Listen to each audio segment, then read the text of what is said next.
ವಿಶ್ವವಿಖ್ಯಾತ ಗಾಜನ್ ಮನೆಯಲ್ಲಿ ನೂರಾರು ಫಲಪುಷ್ಪ ಪ್ರದರ್ಶನಗಳು ಜರುಗಿದೆ. ಈಗ ತಾನೇ ನಮ್ಮ ಮಾನ್ಯ ನಿರ್ದೇಶಕರಾದಂಥ ಇಬ್ರಾಹಿಂ ಸಾಹೇಬರು ಭಾಳ ವಿಶೇಷವಾಗಿ ಫಲಪುಷ್ಪ ಪ್ರದರ್ಶನದ ಬಗ್ಗೆ ಮಾಹಿತಿಯನ್ನು ನೀಡಿದ್ದಾರೆ.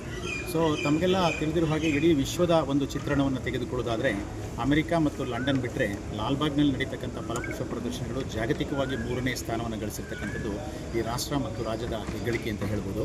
ಮತ್ತು ವಿಶೇಷವಾಗಿ ಈಗ ನಾವು 220ನೇ ಫಲಪುಷ್ಪ ಪ್ರದರ್ಶನವನ್ನು ಮಾಡ್ತಾ ಇದ್ದೇವೆ. 2016ರಿಂದ ಈ ರಾಷ್ಟ್ರ ಮತ್ತು ರಾಜ್ಯಕ್ಕೆ ಅಪರಿಮಿತ ಕೊಡುಗೆಯನ್ನು ನೀಡಿದಂಥ ದಾರ್ಶನಿಕರ ವಿಚಾರಧಾರೆಯನ್ನು ಇಟ್ಕೊಂಡು ಪ್ರತಿ ಪ್ರದರ್ಶನಕ್ಕೆ ಒಬ್ಬರ ಒಂದು ಪರಿಕಲ್ಪನೆಯನ್ನು ಮಾಡ್ತಾ ಇದ್ವಿ.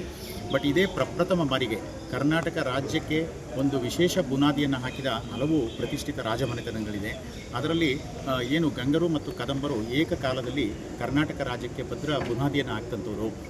ಹಾಗಾಗಿ ಸುಮಾರು 7 ಶತಮಾನಗಳ ಸುದೀರ್ಘವಾಗಿ ಆಡಳಿತವನ್ನು ನಡೆಸಿ ಶಿಲ್ಪಕಲೆ, ವಾಸ್ತುಶಿಲ್ಪ, ಕೃಷಿ, ವಿದ್ಯಾಭ್ಯಾಸ ಹೀಗೆ ಎಲ್ಲಕ್ಕೂ ಕೂಡ ಅಪರಿಮಿತ ಕೊಡುಗೆಯನ್ನು ನೀಡಿದಂಥ ಗಂಗಾ ಸಾಮ್ರಾಜ್ಯದ ಒಂದು ಬೃಹತ್ ವಿರಾಟ ದರ್ಶನಕ್ಕೆ ಸಾಕ್ಷಿಯಾಗ್ತಕ್ಕಂಥ ಈ ಒಂದು ಪ್ರದರ್ಶನದಲ್ಲಿ ಪೂರ್ಣ ಮಾಹಿತಿಯನ್ನು ಹೊಂದಿಗೆ ಸುಮಾರು 34 ಲಕ್ಷಕ್ಕೂ ಹೆಚ್ಚು ವೈವಿಧ್ಯಮಯವಾದಂಥ ನೂರಾರು ಬಗೆಯ ಹೂಗಳ ಒಂದು ಪ್ರದರ್ಶನವನ್ನು ಈ ಬಾರಿ ಏರ್ಪಡಿಸಿದ್ದೇವೆ.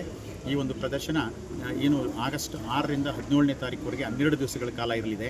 ಇದನ್ನು ಇನ್ನೇನು ಕೆಲವೇ ಗಂಟೆಗಳಲ್ಲಿ ಮಾನ್ಯ ಮುಖ್ಯಮಂತ್ರಿಗಳು ಲೋಕಾರ್ಪಣೆಗೊಳಿಸ್ತಾರೆ. ಅದಾದ ನಂತರ ಸಾರ್ವಜನಿಕರಿಗೆ ಮುಕ್ತ ಪ್ರವೇಶವನ್ನು ಕಲ್ಪಿಸಲಾಗ್ತದೆ.